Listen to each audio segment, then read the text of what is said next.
এখানে আমার 15 কেজি আলু আছে।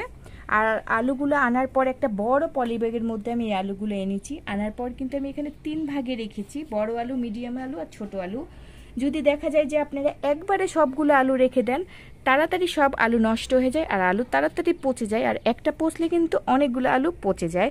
সেই জন্য কিন্তু আমি আলু আলাদা আলাদা ভাগে ভাগে রেখেছি। আপনারা যদি এরকম করে রাখেন খুব সহজে কিন্তু রেখে দিতে পারবেন, আর আলুগুলো নষ্ট হবে না, অনেক দিন ভালো থাকবে। আর এটা কিন্তু একবার একটা সিম্পল ভিডিও। অনেকে বলবেন যে আপু এটা কোনো ভিডিও হলো? আসলে এটাই কিন্তু একটা বড় ভিডিও। অনেকে কিন্তু জানে না, যারা জানে না তারা কিন্তু অবশ্যই আমার এই ছোট্ট টিপসটা ফলো করবেন। ফলো করলে দেখা যাবে যে অনেক আলু আপনাদের বেঁচে গেছে, নষ্ট হবে না, পচে যাবে না। একটা আলুর সাথে রাখলে অনেকগুলোই আলু নষ্ট হয়ে যায়। এখানে আমার সবগুলা ভালো আলু আছে, আর কিছু কিছু যে নষ্ট নষ্ট আলু আছে সেগুলো আমি আলাদা রেখেছি।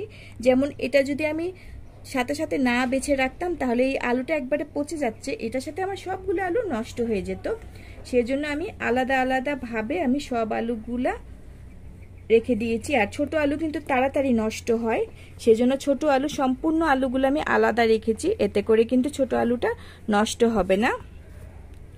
আর এখানেও আছে, এটা হচ্ছে মিডিয়াম সাইজের আলু, এটাও আমি আলাদা আলাদা করে রেখে দিয়েছি। দেখুন সবগুলো আলু কিন্তু ভালো ভালো, আর অল্প কিছু আলুই আমার নষ্ট বেরিয়েছে। চাইলে কিন্তু আপনারা আমার এই ছোট্ট টিপসটা ফলো করতে পারেন, এতে করে আলুগুলাও নষ্ট হবে না, আর আপনারা অনেক দিন আরামে খেতে পারবেন, নষ্ট হবে না।